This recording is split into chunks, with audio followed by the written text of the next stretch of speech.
And I took some notes, and then when I went back to Washington, I talked to the staff and said, hey, we got to do this bill. This is a great idea. And that bill dealt with unemployment.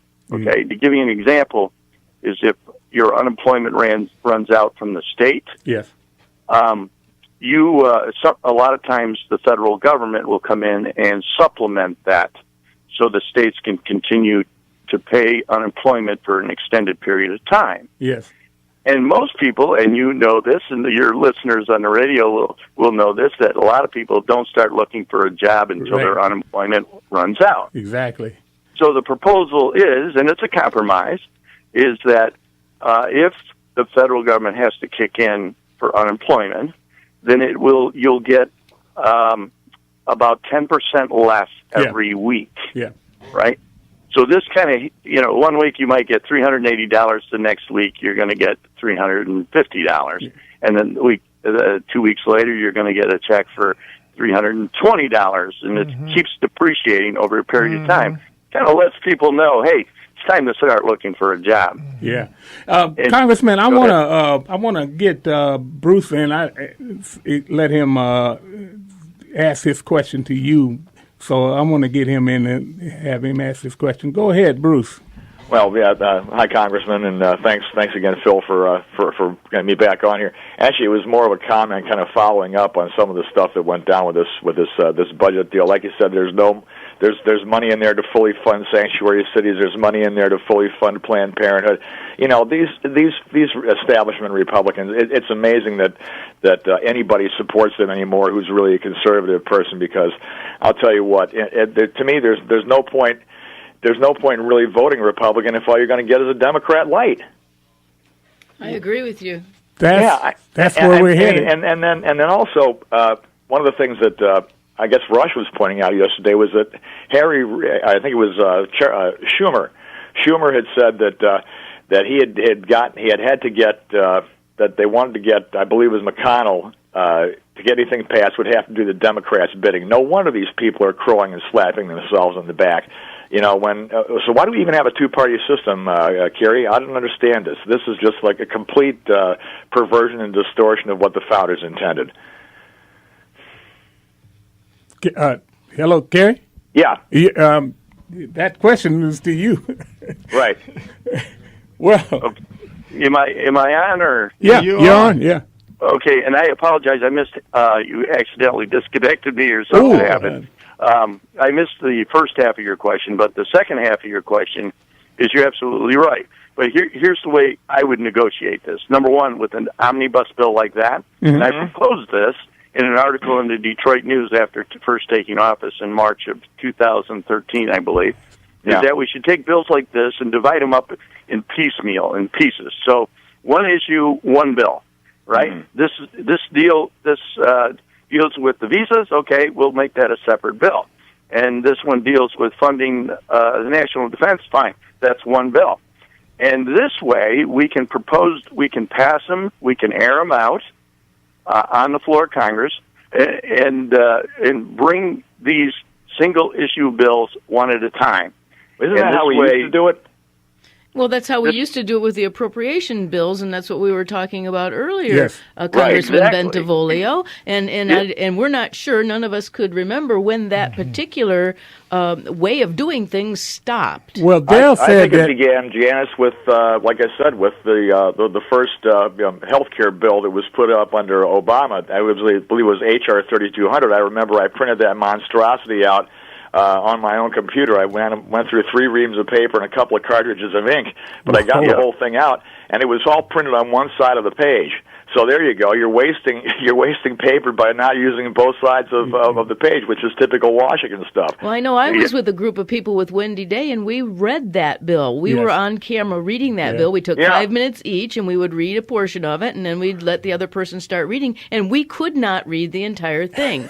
We could not do it all day. We were there. Well, that's what they want. You read the bill. That's what they want. Yeah. Right. The original bill had a lot of to be determined at a later date. Right. Oh, yeah. That generated 10,000 pages. The most memorable pages. line, I think, was the tax quota cited in here and shall not be referred to as a tax. Yeah. Now, Right. you talk about 1984 Orwellian doublespeak. You're talking about that kind of sort of stuff right there. Well, Absolutely. The other thing is that Dale said that that this began to happen when how was that? Well, I just said when they stopped passing it, when we stopped creating a budget. We always had to create a budget every year. We haven't did one since this administration has been in power. Yeah, you're right, Del. Continuing resolutions, and that's when and that's when we start creating all these omnibus bills where we cram everything in them. Is that about sum it up there, Kerry? Yes. Well, I had a program when I first took office. It came in 3 phases. Number 1 was pass Read the Bills Act. Right. Yeah. It basically simplifies things because if you, the way the bills are written now, it says refer to this, refer to that, so on and so forth. Right. And that's really confusing because when you have a bill that's 2,000 pages long and you're reading that bill, you're going to come to this amends sections such and such of this particular regulation, so on and so forth. And then you have to go and shepherdize or research what that actually says. Right, and you're talking about bills being referenced that were written back in 1900 or 1903. I'll tell you something, Congressman. You must have stocked up tremendously on Excedrin from all the headaches you were getting reading that stuff. Yeah, well, you know what I did is I had a terrific staff. For the most part, I had a really great staff, did a lot of reading, and I will tell you there was one bill, the Farm Bill, and this is pretty typical, I'm not from a agricultural district. It's mostly office workers, factory workers, public or service-oriented businesses. And the Farm Bill did a really good job. First of all, let me tell you, it's unconstitutional. You can't do this. But it is what it is. So you got to deal with it. And part of the job I was given when I was sent to Washington is cut spending. So here's a bill. It came in 3 issuance. The first issue was we separated food stamps from the farm subsidies, if you will. Okay? Right. And it cut spending in both areas. So I voted for it. Okay, cut spending. That's a good thing. I can do this because that's what they sent me for. I'm not going to say no to the Farm Bill when it cuts spending because then we end up with the Pelosi version because it doesn't how can I say this? It doesn't repeal the old bill until you pass a new bill. Right. So that's the way what I was told, and that's what the research I did. Wrong or right, that's the basis I went on. Congressman, we're getting to the second version when it came back from the Senate. I was reading it. I got up at 4:00 every morning. I'm reading it, and on the first version, by the way, there were about 20 amendments. All right. And out of those amendments, I probably voted for about 6 of them, and we passed about 6 of them. Yeah. So there were 20 amendments originally. Follow me? Congressman, Yes, we're getting close to the end of the show. What I want to do is I want to ask you one last question. Okay. What we now have with these budget battles, is this a aftermath of when they put the baseline budgeting in on Richard Nixon because he was a weakened president? Because Carly Fiorino is the only person that I hear talking about zero-line budgeting.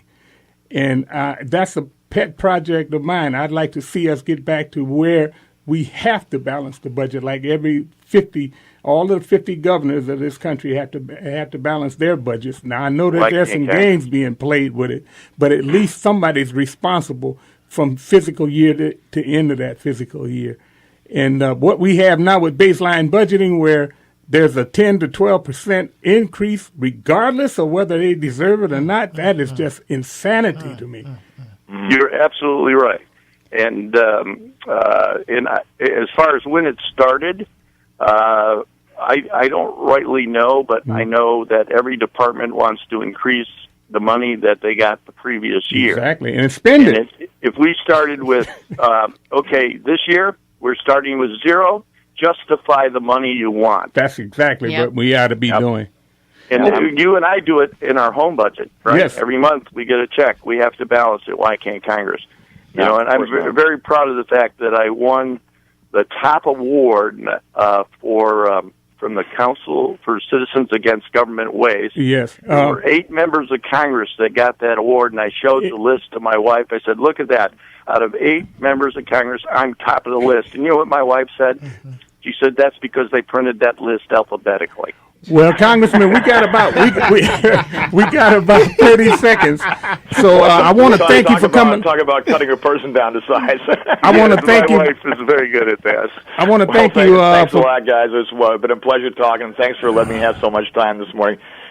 Look, everybody have a happy New Year and Merry Christmas, and please stay safe out there wherever you go. Well, thanks a lot, Bruce. God bless. Okay. All right. Okay, you take care. God bless, and we'll talk to you down the road. All righty. Kerry, is there something else that you'd like to say before the end of the show? Because we got about 20 seconds. Well, the Congressman should have. I wish he would have got his last few words in there. I would have loved. But I want to just say Merry Christmas to everyone. Have a blessed, Merry Christmas, and we won't be on next week. We're gonna. Linda has the best of, but we'll see the first part of the year. We're gonna go at this hard. Merry Christmas. And we got a lot of things that we're going to be doing for the new year, so folks, stay with us.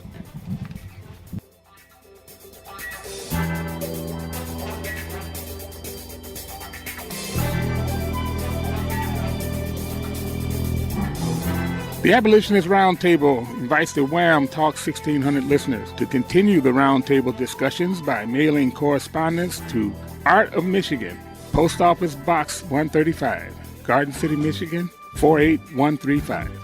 Or follow Phil and Del at artofmichigan.com. You can also send emails to artofmichigan@hotmail.com. And most of all, continue to listen every Saturday and tell a friend.